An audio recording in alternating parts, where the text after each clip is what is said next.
Chairman, Senators, I appreciate the opportunity to express a few views on the estate tax. I'll limit my remarks to 3 points. The first relates to the intellectual dishonesty employed by those who use the phrase death tax. This term is clever, it is Orwellian, and it is, if you'll pardon the expression, dead wrong. More than 2.4 million Americans will die this year. About 12,000 of them will leave an estate that will be taxed when it goes down to, when the exemption goes to 3 million, as Senator Grassley mentioned. It'll be 9,600 estimated, and it's been 19,000 when the exemption was higher. That means that 99.5% of estates will be tax-free. You would have to attend 200 funerals to be at one at which the decedent's estate owed a tax.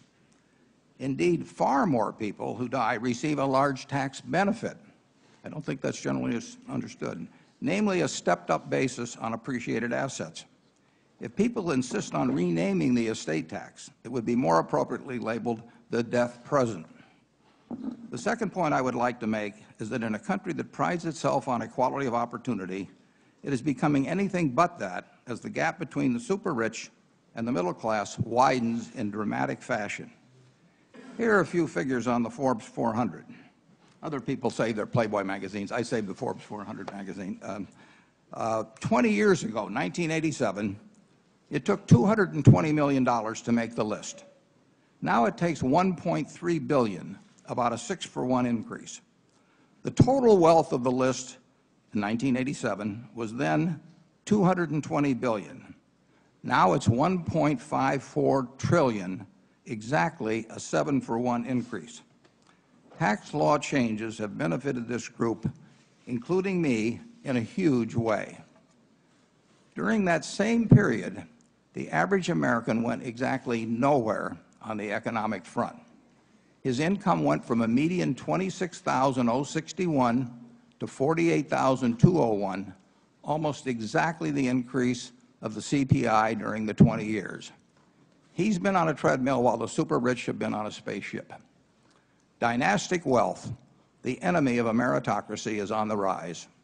Equality of opportunity has been on the decline. A progressive and meaningful estate tax is needed to curb the movement of a democracy toward a plutocracy. Finally, I have a suggestion. Estate taxes now raise about $24 billion. It's one of the lowest percentages, incidentally, of total taxes in the history of the tax system. As mentioned, that $24 billion will come from about 12,000 estates. Indeed, half of that sum will come from only about 1,500 estates.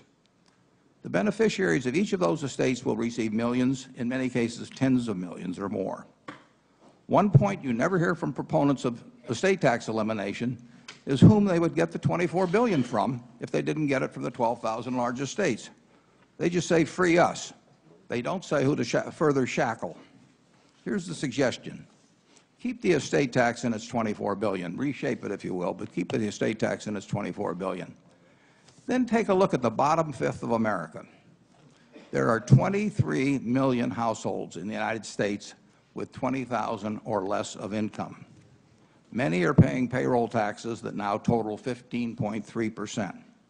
That 15.3% alone is more than the rate on dividends or capital gains and more than the rate on carried interest.